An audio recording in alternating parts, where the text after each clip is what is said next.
Hi, Shalom Kuden here.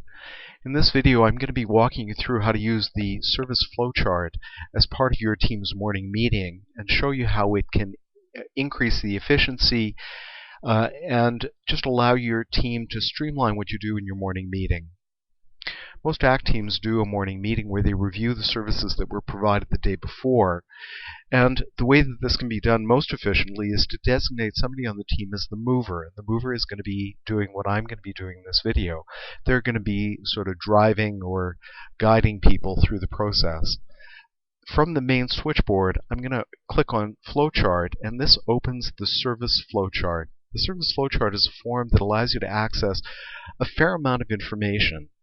The first client that comes up in this system is Colin Allcars, and today is Wednesday, May the 11th.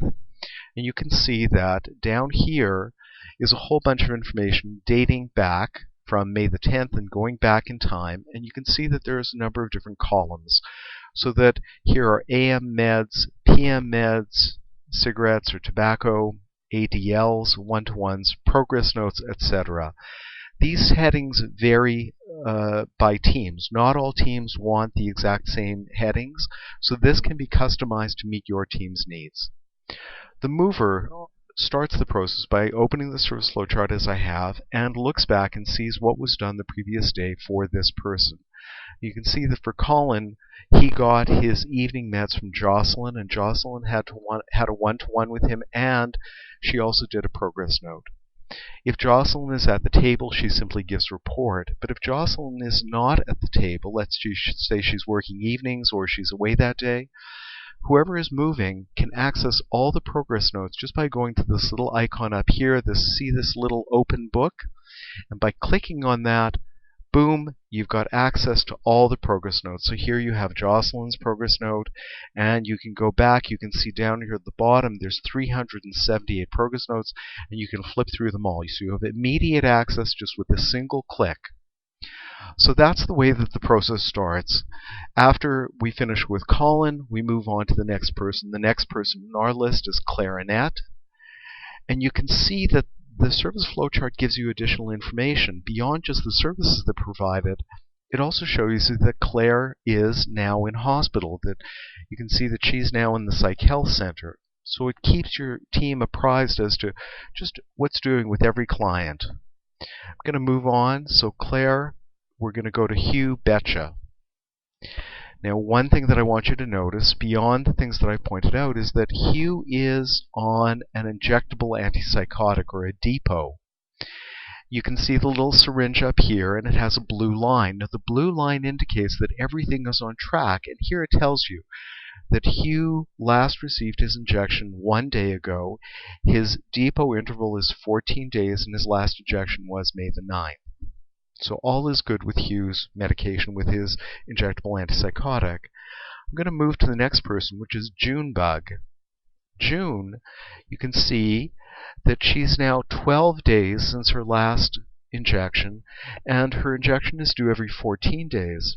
When the interval gets to be within 3 days of whatever it is, for June, it's every 14 days. For other individuals, it may be every 21 days or every 28 days. When it gets within 3 days, this turns yellow to bring to your team's attention that this has to be attended to, just to make sure that nothing gets missed.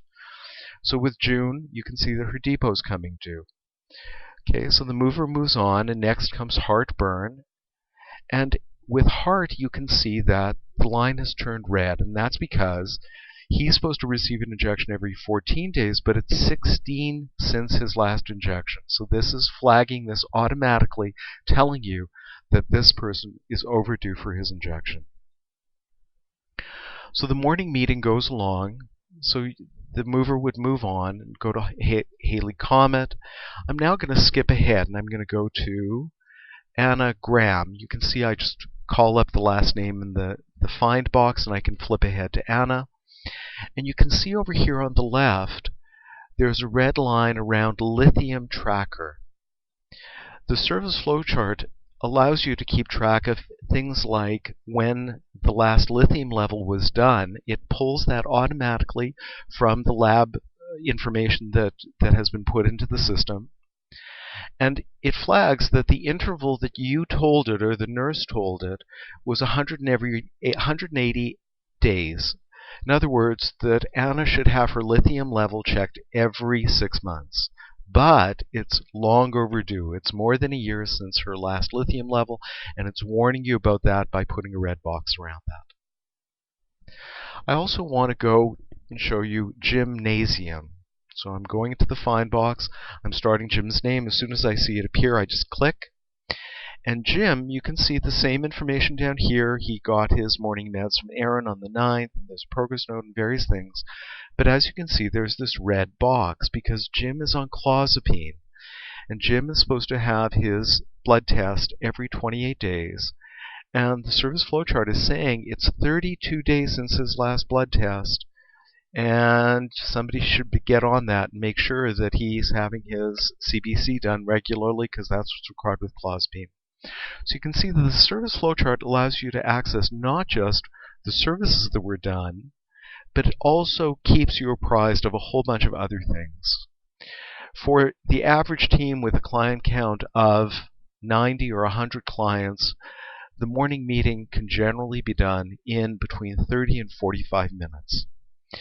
That's the end of this video, but I'm going to go on and show you in the next video, show you how the next portion of the morning meeting can be done, and that is the scheduling piece, and how you can use the scheduling features in PACTwise to similarly streamline that part of your team's work. Thank you. Bye. Thank you for joining me for this tutorial. At PACTwise, our goal is to provide assertive community treatment teams with the tools and training they need in order to provide the best in terms of services to clients. If you have questions regarding our services, please contact me at scuden@pactwise.com. Bye-bye.